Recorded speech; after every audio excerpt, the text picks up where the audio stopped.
think I meant join me in welcoming. I said welcome me in joining. But Thank you so much for being here. Now I feel weird standing. Okay, I'll just... Do you want me to sit with you? You've earned it. This feels bizarrely unequal. Hold on. Okay. But I still want that though.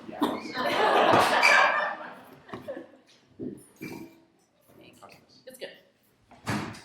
Thank you so much. Hi everybody. Thank you those, especially who were not in the conference and left their houses on a Sunday evening to come and hang out. I appreciate it a great deal. So, what a beautiful day. What a beautiful room. Lovely warm faces. So appreciated. I'm just going to talk from the heart and from experience and share some things. I began teaching 10 years ago, and it was preschool. I taught an arts program for children that had just turned 2, and the program was very aptly called Now You're 2. And they would come and they'd hang out and we'd draw and we'd sing and we'd talk about telling stories, and that went pretty well. So then I was offered another class for parents to come with younger children, like in arms. And it was just a class where parents could come and listen to songs and music with their kids. And that was called Tots and Tunes. And I taught those 2 classes for 3 years. Very, very eye-opening. And at the end of that process, I began working with a company called Children's Peace Theater, which is one of the most extraordinary places I've ever been to in my life. It is a theater organization that teaches children about social justice and conflict transformation through the means of theater. And I started working with kids there that were a little bit older, about 5, 6 at the youngest, all the way up to 13. A few years after that, I started working with the TDSB as a mentor for a very cool program, which some of you may know, called TDSB Creates. And it's a program that brings professional artists into the classroom to not only cultivate the artistry in children, but to try and bring out the more creative side of teachers. And then I started working with kids that were a little bit older, 9, 10, 11. And then I was asked to be a mentor for TDSB Creates, not just in the residencies, in the classrooms, but one-on-one mentorships with teenagers. And so I started working with young poets who were trying to be spoken word artists and actors, and they were a little bit older, 13, 14. And then opportunities came through activism to work with young women who were a little bit older, 16, 17. And then I got really cool opportunities through theater companies, Musical Stage, and Paprika, to work with kids between 15 and 21. And I realized that every couple of years my life was handing me to children that were a little bit older. And that set me up so incredibly to land at George Brown, where I suddenly was with 18 and 19 and 20 and 21-year-olds all the time. And I have to say that for that whole ride, and as wonderful as it's been, it is the time at George Brown, which has been short, that has made me feel my greatest sense of purpose. And when I think about it, I am so grateful and feel so blessed, and that is why I am so torn when there are things happening that are beautiful and there are things happening that are not, and you just want to swoop in and try and make things better. I'm so moved by the response to the Me Too movement in theater schools and how people have jumped on that, and they are all about it, and they want to make sure that kids are not suffering abuse and that there's a safe, well, the word safe, as safe as possible space for people to learn and grow in. It has made me sad that there has not been a similar understanding of a lot of the emotional pain that people have been in as a result of racism in theater school. I had someone come up to me during the whole Me Too thing, and he was like, "Oh my gosh, can you believe that there's misogyny in theater school?" And I said, "Yes." And he was shocked. And I said, "Well, number one, I'm not shocked." I said, "But why would I be surprised by any form of hurtful behavior, any form of bigotry, when I know that racism has been there for years? Many, many, many years." And it's different from the type of abuse that we've talked about earlier in the conference, the type of very clear emotional or at times physical or sexual abuse that goes on, because you can point to that much more easily. And often you talk about there being a couple of bad apples in a bunch, or one bad apple. And many schools have had to deal with situations where a singular teacher has all but tarnished the reputation of the school. And then you have to work really hard to build it back. Racism at theater school is very, very different. It's not about bad apples. It is tacit and unconscious and systemic and foundational. And that's just the way it is. Because when you build anything on a very colonial, Eurocentric foundation, that's going to be the default unless you decide otherwise.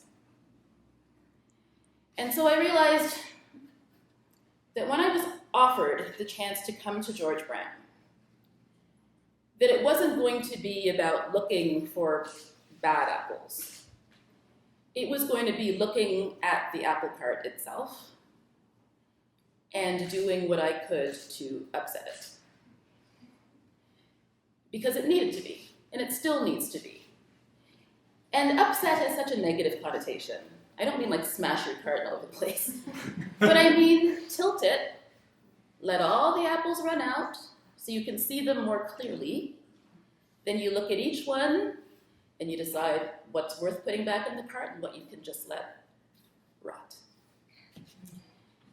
And so I've spent this time really thinking about the apple cart that is George Brown, but all of the apple carts, all of the schools that people here work at, and what all of those apples are: the students, the faculty, the various pedagogies, and the multiple curricula. All apples, some bruised, some fantastic and ripe and delicious, some rotten to the core. And it's our job to look at all of those apples and decide what has earned a place in the cart and what has not. Now, I want to really focus in on cultural and racial diversity in this conversation, because that is what I know and am closest to. I do not in any way think that that is the only type of diversity that needs to be addressed in theater school. We know that there are lots of kids from various marginalized groups who do not feel seen, and the faculty and the curriculum is not necessarily representing them. So as we look at LGBT kids and we ask ourselves, how much do they see themselves at theater school? And we look at trans kids, how much do they see themselves? But we also look at kids that sometimes are really in the fringes. How many of us work in theater schools where we could commit and embrace a kid that had to spend 2 to 4 years at that school in a wheelchair? Can we do it? Do we think about them the way that we need to? I think many of us think about them. It just unfortunately stops at thinking so often, because it seems like how to go about changing it is insurmountable, or at the very least, rife with challenge. There is a lot of talk when you talk about diversity in theater school. I'm kind of over the word diversity, just because we've been using it for about 40 years. The first thing people talk about is there are not enough students of color at theater schools, and there aren't. And as somebody who works with high school students and sees who those students are in grade 10 and 11 and 12 music and drama, something happens between their graduation from high school and theater school where they just stop believing that that is an option for themselves. And all of this incredible talent that you see in these classes, that you see as hobbies, kind of goes to the wayside, and there are lots of reasons for that. For some, for many, they are the children of immigrant parents who don't want to take a chance on their child having a career that doesn't go anywhere. Many of them have come here to give their kids a more secure life. And so when the kid says, I want to be an actor, that's like you give them a stroke. That is not what they came for. And so you have a lot of parents who are very, very reticent. And on top of that, when they look at the industry, they're not seeing a lot of people that look like their kids to give them the confidence. If they walked into most of our schools and looked at the student bodies, they would be like, my kid is totally going to thrive here. There's no reason for them to really believe that.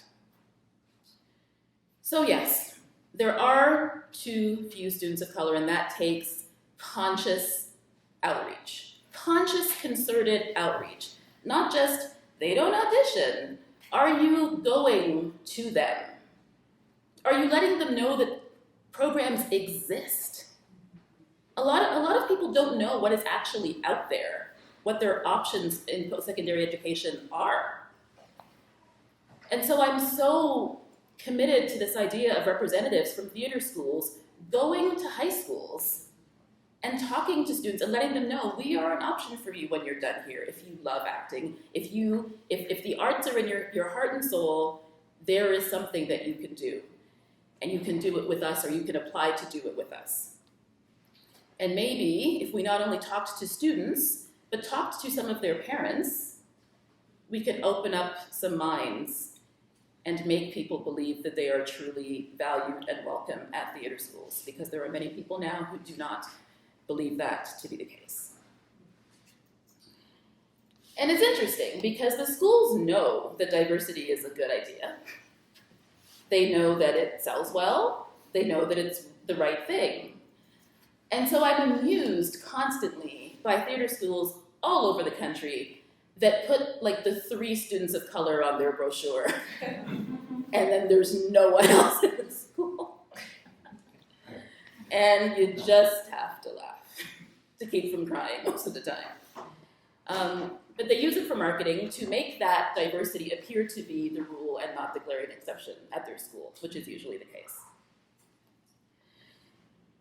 So more students are a start.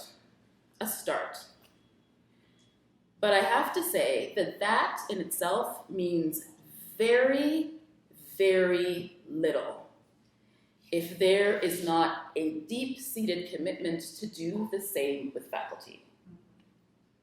It's a non-starter if people don't want to have that conversation.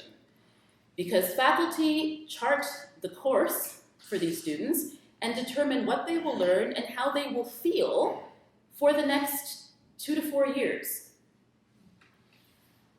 I've been really, really privileged to mentor a lot of teenagers, and many of them have gone on to theater school. Some have now graduated from theater school.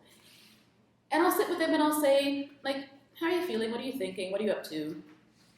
What was the experience like for you? And they will open up and they will tell me about their early days at theater school.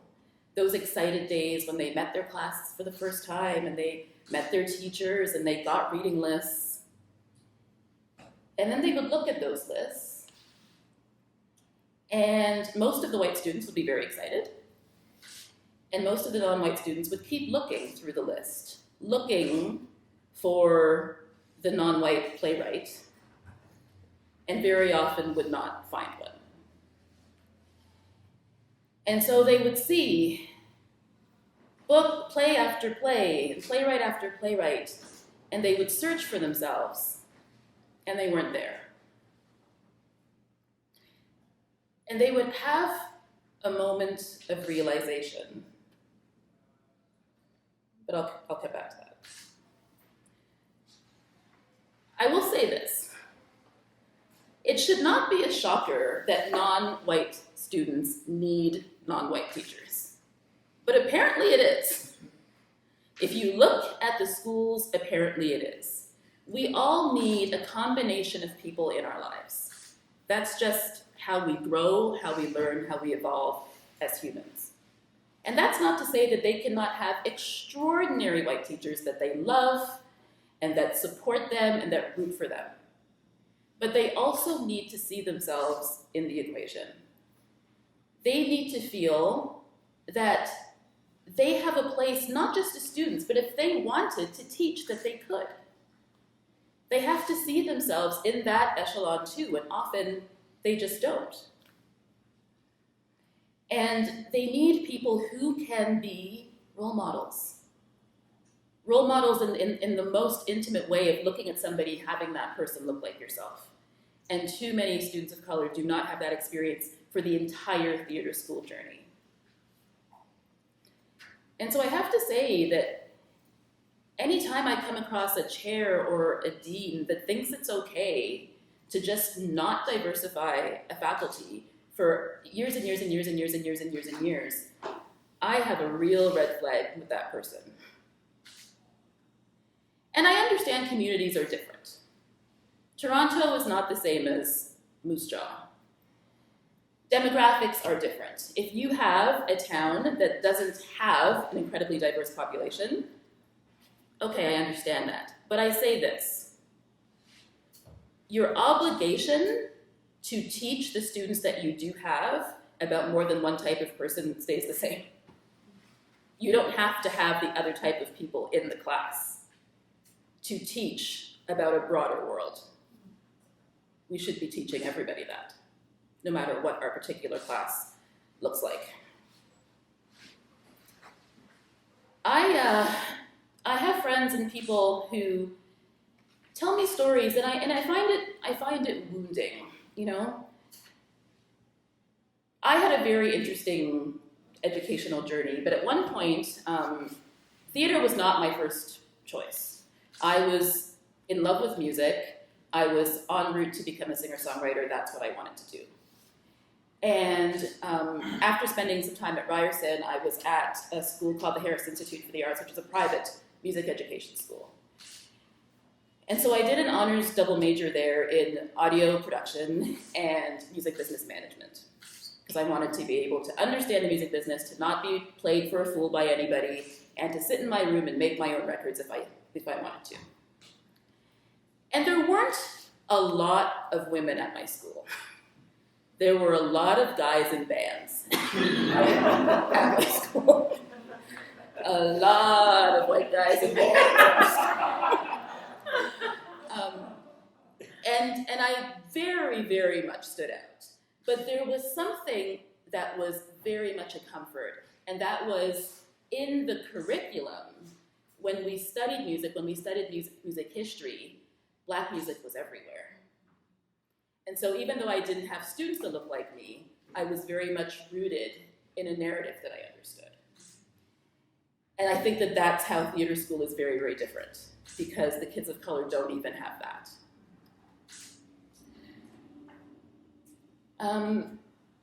There is a forum that I went to a few years ago.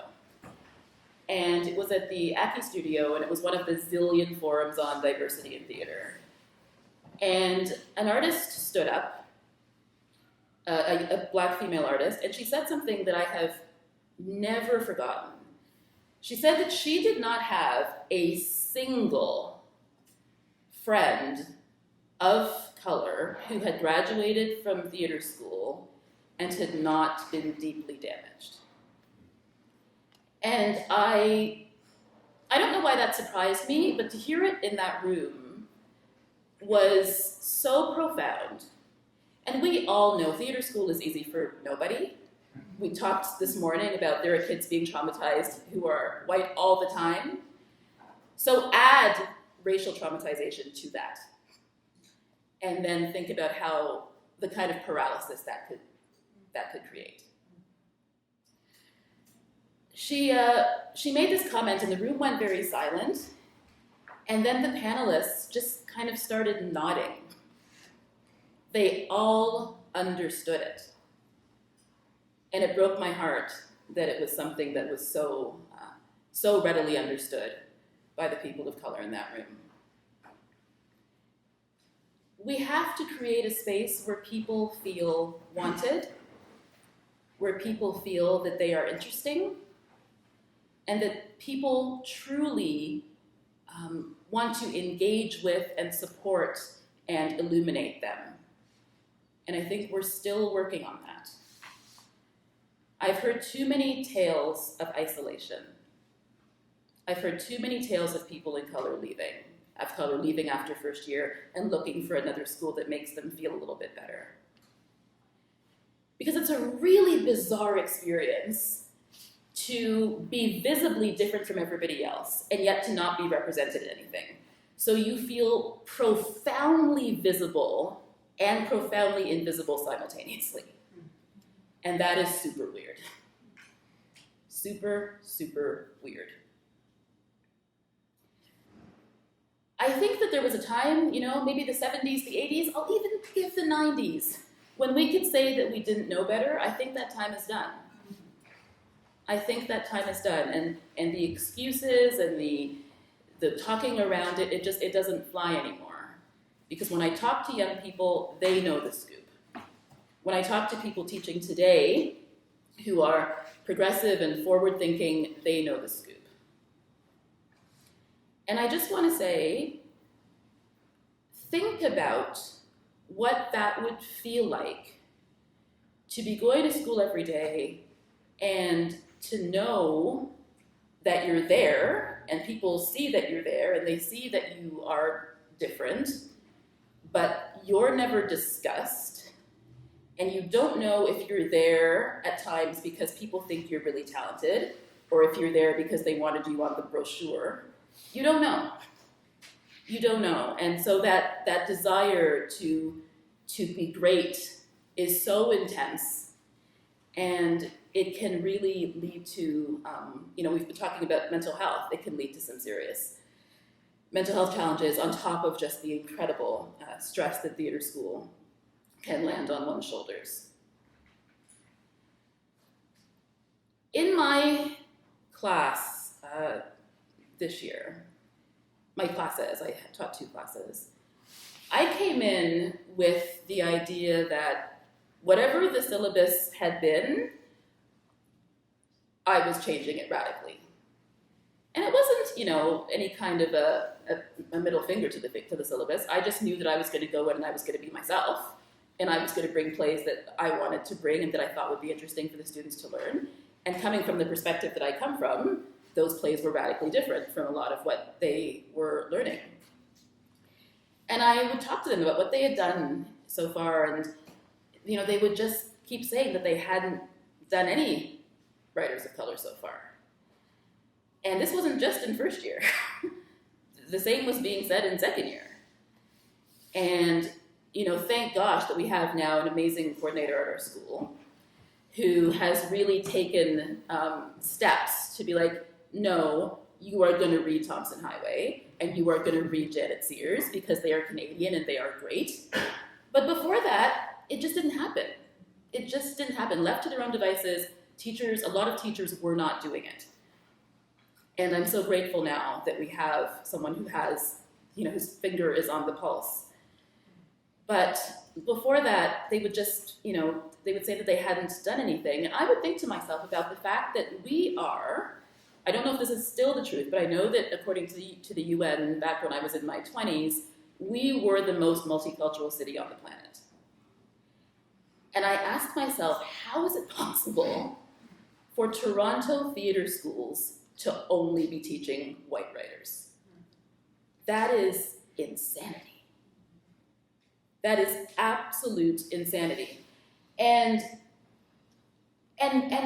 greats. I mean, people that if you're going into a career, you should be able to talk about. And they just didn't know. And that was very shocking and interesting for me. I remember being at work one day, and I have no idea what this particular pile of plays was about, but there was just a long, long counter of just tons of plays that people were using for various classes. And I was kind of just looking at them. And literally, this is what I saw. I'm just going to use the word white as abbreviation for white writer. So it was white, white, white, white, white, white, white, white, white, white, white, white, white, raisin in the sun, white, white, white, white, white, white. And I was like, Jesus Lord. And I was like, okay, so this is what I'm here for, because that's not good enough. It's just simply not good enough. So I asked my class, if they were interested in doing a broad range of stuff. I said that's what I wanted to do, and the ravenousness with which they said yes was very eye-opening to me. They kept saying that they wanted difference. They wanted something that wasn't expected. They wanted to read more stories about people unlike themselves. They were seriously, seriously craving it. And so I was really grateful for the opportunity to bring more into that class. So in my first year contemporary seed study class, it was very different. We studied James Baldwin, which was incredible. And we did a Harlem Duet by Janet Sears. We did the piano lesson and Fences by August Wilson. And I remember the kids, I keep calling them kids, I shouldn't call them kids. I call people kids until they're about 29. The students were at first a little taken aback because it was so different to so many of them. And they would read things and there would be lingo and there would be things they didn't quite understand, but the desire to penetrate it and to learn it and to take it in was so great. They were scared for 5 minutes and then they were all over it, absolutely all over it. And to watch them be all over it was one of the great joys of my life, actually. And I thought to myself, is it possible that these students could have left third year and never read an August Wilson play? And I realized, yeah, it was happening. And I was kind of blown away. And you know what? And don't even get me started on like the Asian kids or the Latino kids or the Arab kids. For them, it's even worse. It's more likely that you're going to read a Black author. For those kids, it's like negation completely. They just don't see themselves. And so for my second year Canadian Scene Study class, we did Kim's Convenience, which was a hoot and a half. It brought such absolute joy in the room, and I really, really loved it. Now this opens up a whole Pandora's box, because people say to me, well, which students do you have doing which plays and all of that stuff? And I say, everybody's doing everything. And I'll tell you why. Obviously, we know that there are professional boundaries, and we do not cross those boundaries. I am not going to go and see the all-white Raisin in the Sun. That is a bad idea. I believe, though, and I firmly believe this, that you need to break down walls when it comes to education. And when it comes to education, you have to give students the opportunity to play as much as they can and read as much as they can and step into the shoes of as many people as they can. Because it will stretch them and it will breed empathy. And to me, empathy and acting are synonymous. And so it was so wonderful to bring this stuff in. And they were like, am I really playing this Black preacher? And I'm like, yes! And they'd be like, okay! And then they'd rehearse for 2 weeks, and then they'd do it, and they'd make me cry. Because there was such a freedom to just try and jump in. Because so often the characters were so far removed from them, they didn't feel the same pressure to get it right immediately. They didn't feel like, well, this is kind of like me, so I should do this. They were like, okay, I am not this guy. So I am going to create my version of this. And it was really, really beautiful. And obviously, there's a certain amount of responsibility that you have to take in choosing what you do.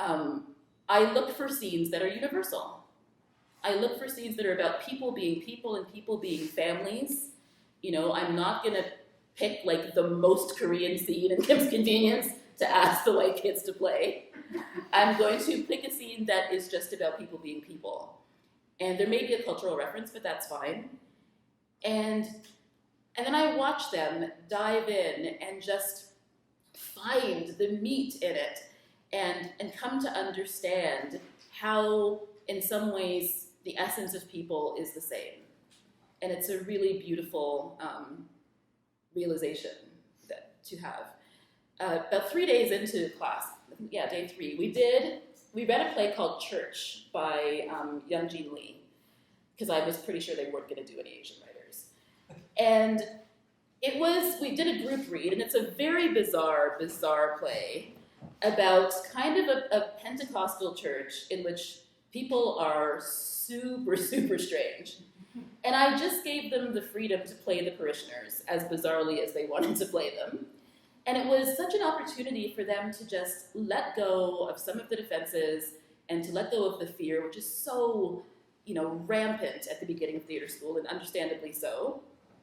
And I remember at the end of that, not only had they been introduced to this Asian playwright, and then I could point them to other work of hers, but they had this introductory ensemble moment of just being ridiculous together, and it was a really, really beautiful, beautiful piece. And it was literally, it was day 3.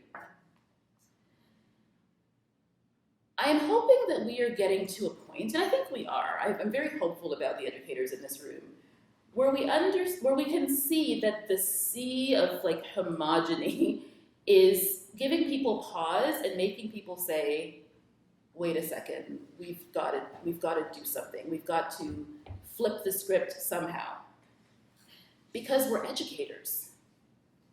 And you can't properly educate people when you tell singular stories.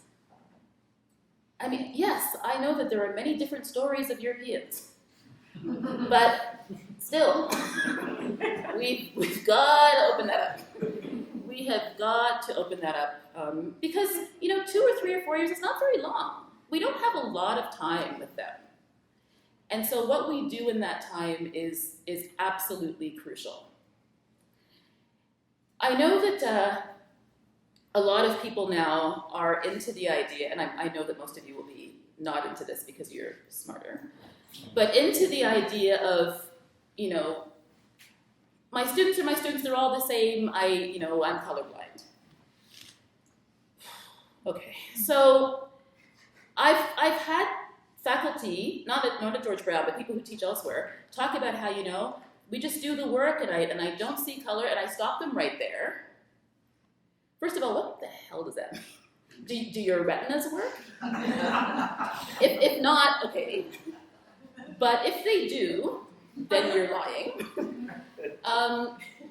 And secondly, when people say that, they are saying, I am so magnanimous that I see past this impediment that you have to the real you.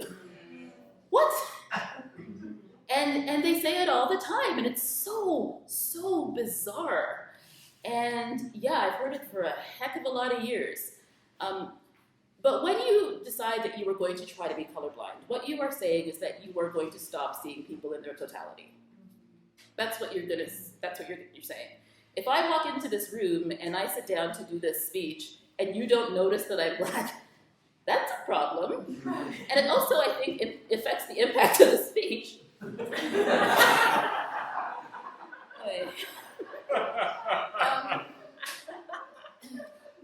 But you need to understand that people's race, be it a societal construct or not, leads to real experiences. And so when you say that you don't see color, you say, I don't see your pain, I don't see your anguish, I don't see the unfairness, I don't see my privilege, I don't see any of it. Because I have to see a distinction in color to see those things. So if I don't see color, I don't see any of those things. And you hear that all the time.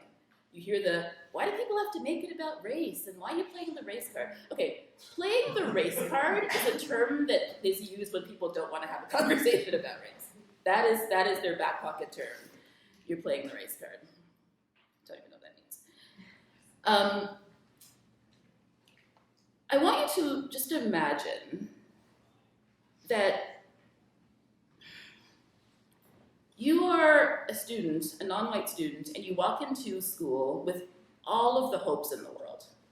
You want to be an actor, or you want to be a director, or you want to be a playwright, and you're so all about that. And the school says, you have a home here, or at least the brochure cover does. And then you get there. And I said before that the students that I spoke to, or the former students, had that moment of realization.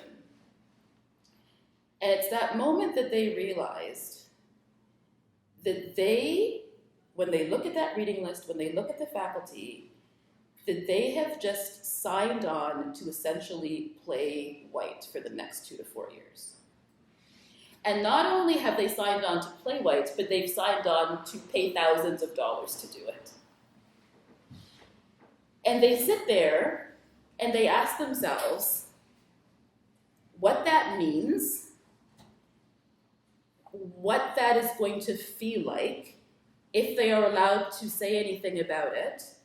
And they don't. They eat it because so many of our students, depending on how their program is structured, they are so terrified that they're not going to make the next term that they don't want to rock any sort of a boat. So if they are feeling racially aggrieved and they know that that school's looking to take a few people out, they don't want to make themselves the easy pick. And so they stay quiet. They stay quiet a lot. And they sit in these classrooms where every play is not them. And I ask you to just imagine that it's you. Imagine that it's you. And you were back in theater school, and you come in, and you're like, oh, I can't wait to dig into the parts that are like me, and the ones that are not like me, but that I'm gonna make like me, and you're so excited. And somewhere within the first month of theater school, all of you who are white in this room are told, okay, this is gonna be awesome. Here's your reading list. You're only gonna play Black people for 4 years. Just thought you should know. I hope that's okay. We love you. How does that feel? How destabilizing would that feel? How discombobulating would that feel? And how removed would you feel from what you knew that you could cling to and dive into? And that is the experience of kids of color in theater school every day. Every day, they're trying to find their way into something that is intrinsically not them. And yes, they're actors, but they're also humans. And they feel all the time that they are denied the head start of at least having that narrative link somewhere that the white kids have by default with pretty much every piece of theater that they do. And it's exhausting. It's exhausting. It is... No, sorry. It's exhausting. It's an irresponsible thing to do to them.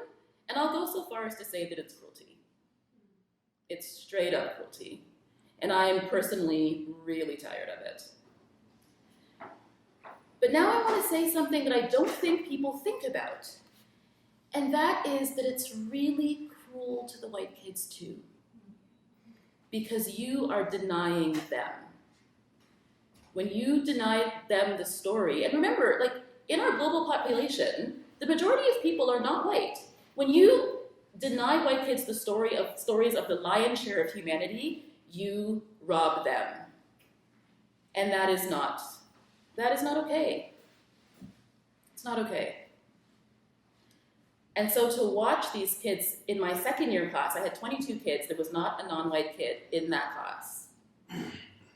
And yet I came to that class and we did Kim's Convenience and we did The Refugee Hotel by Carmen Aguirre and we did The Adventures of a Black Girl in Search of God and we mined that and they sat in those characters in a way that was so incredibly beautiful. And anybody who wants to argue with me that that shouldn't be happening, I will I will defend that to my dying day, because it was an incredible thing to watch. But why it's more important that the white kids get this breadth is because there are things that are very, very tacit in our society. And one of them is this notion of supremacy and supremacist thought. And what happens is, when you don't teach them anything else, you tell them tacitly, this is what's worth learning, this is the best. That's it. That's what you tell them. And you don't have to say it. It's just what they walk away with. And so you ask yourself, is this what you want them to learn or not? I want kids of every race to understand that there is greatness everywhere. And in my class this year, my classes, I watched these kids, some of the blondest, blue-eyedest kids you've ever seen, whom I adore, become intimately acquainted with Black excellence. And that was divine. Absolutely divine.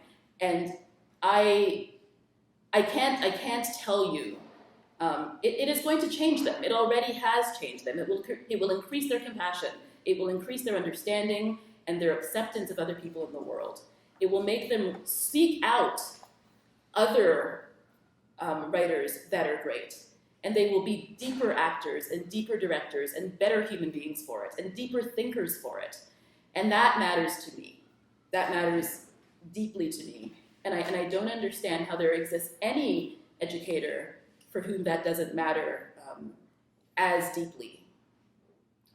I've had people be really confused when I tell them that my class is doing cross-racial work. And I spoke to a white teacher at George Brown who I was talking about the piano lesson, and he said to me, he was really curious, he's like, I wonder if I could get away with that. And I said, I don't know, maybe not, maybe not. Because it really has to do with where you're coming from, what is your way in?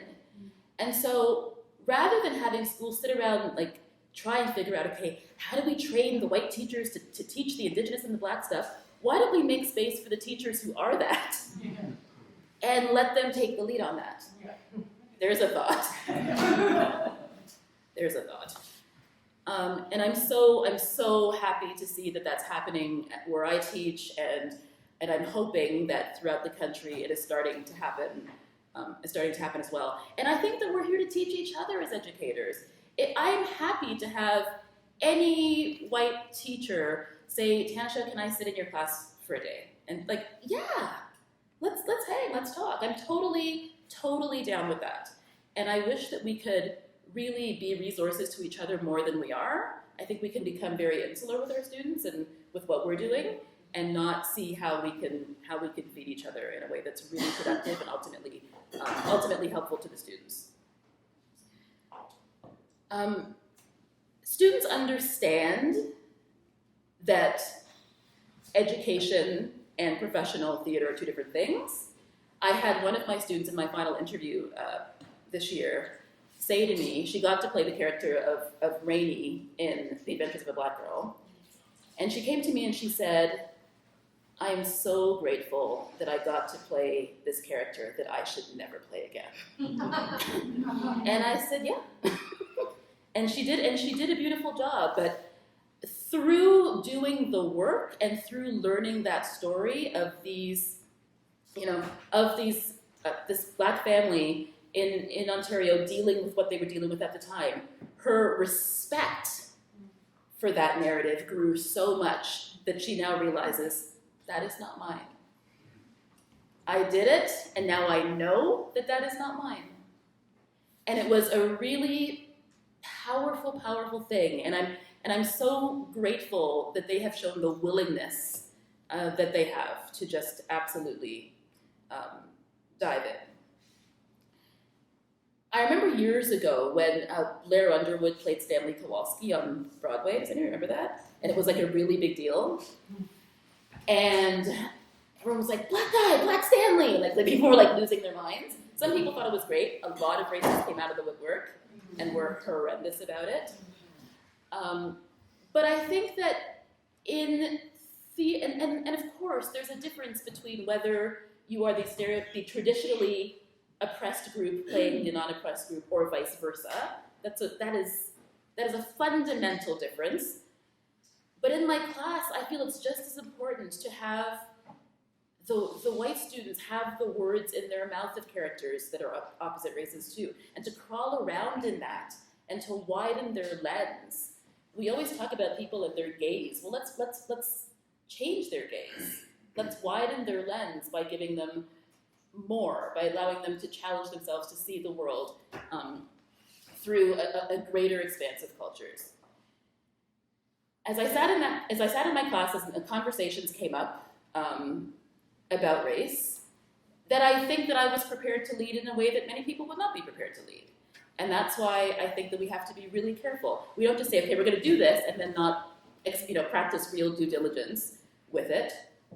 But I remember we were talking about fences, and people were great, and they were really, they were making great points, but they were really quiet.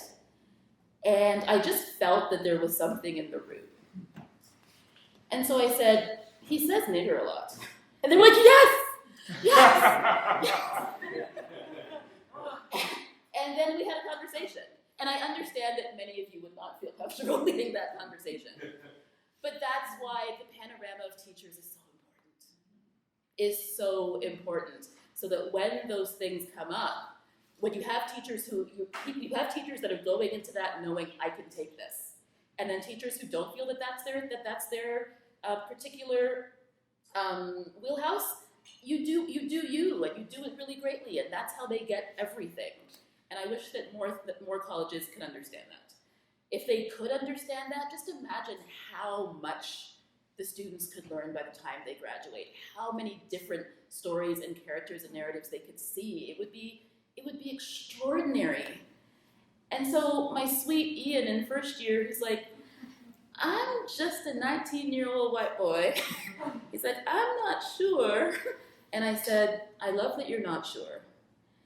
And then he disappeared and did work and took notes and did work and did a scene from the Amen Corner by James Baldwin that was so true and so beautiful and made me so proud. And then I have two other students who I cannot wait for them to graduate just so I can get my hands on working with them. They're so good. My students, Jack and Lauren, who I threw at them fences, and I gave them the most kind of emotional scene between the characters of Rose and Troy, and they smashed it. I mean, I wept openly, because to see them get from that place that they started at to taking all of the necessary leaps, it was so incredibly moving and stunning and beautiful. I also have one in my first year. I had one Black woman in my class, and one of the plays that I did, which is one of my favorite plays on the planet, was Intimate Apparel.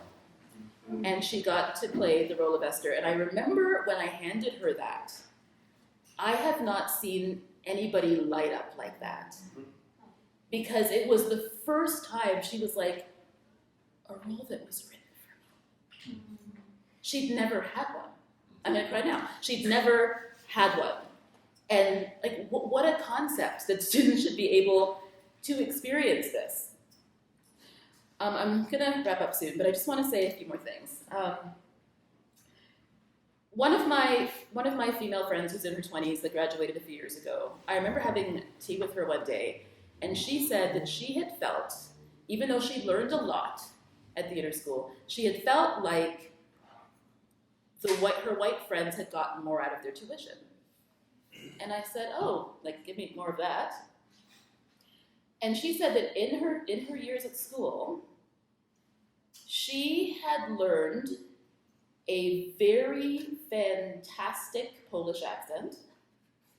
She had learned a really good Russian, a really good Irish. She could knock those out of the park easily. But as a dark-skinned Black woman, she had not learned a single accent in theater school that could get her the job she'd be hired for. Not one.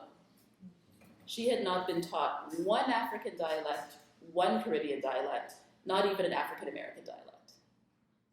And she's like, and my white friends have this whole wheelhouse of stuff now that they can use. I'm never gonna get cast as an Irish girl. And you know, and stuff like that, it breaks my heart. It breaks my heart because it is not right and it is not fair, and we have to think in a much more, we have to think in a much more expansive way. We can't just let people into school just to tick a box and then not think about what they need when they're there. What do they need when they're there so that they don't want to leave? So that they don't leave feeling like, why did I spend that money? We want them leaving feeling so incredibly fulfilled, all students, but we want them to leave feeling equally fulfilled. And with the kids that I've worked with, I want that when they leave, they have been so exposed to things and have developed such a sense of empathy that no matter what area of theater they go into, they will carry that with them. Because some of them will be actors, but some won't, right? And if one of them one day is the artistic director of Can Stage, I want them to have gotten something from my class that makes it fundamentally impossible for them to program 15 white plays in a season. That's what I want. I want them to be so aware and so connected that that is just an impossibility. And if we all thought that way, what we could do. I'm so grateful for those making the moves to change it. That is what leadership looks like. That is what it looks like. And no matter where you live, if you have one kid in your class, one kid in your town who is in theater school who is not white, you have an obligation to that child. You have an obligation to that student to make them feel seen. Not to say, well, there's only one, so. Because that's a life. That's a life. And it matters.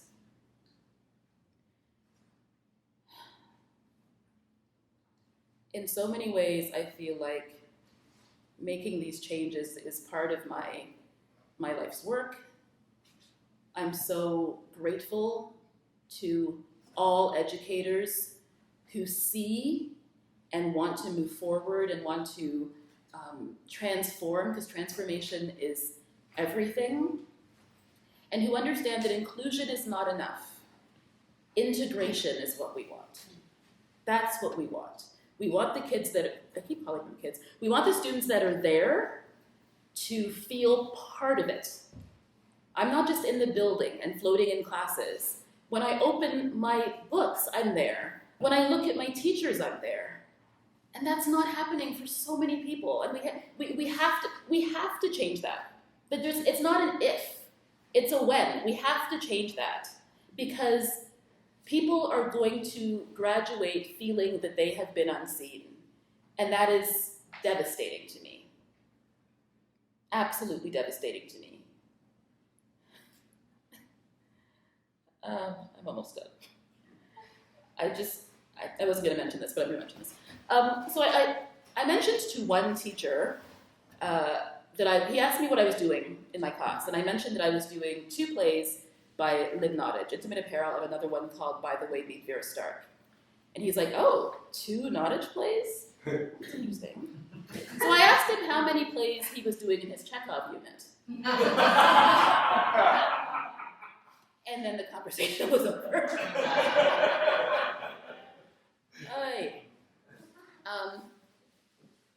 Please know this before I leave you. Young children of color, long before they get to the age of theater school, learn how to be uncomfortable. People of color learn how to be uncomfortable all the time. We just do. And then it gets to the place where if you build yourself up and you know yourself enough and you come to know people and come to know people's hearts, you can be less so. But that takes work. Otherwise, I'd be uncomfortable right now. I'd be like, oh, Alexander, thank God you're here. Right? Like, I would be uncomfortable right now. And I'm not.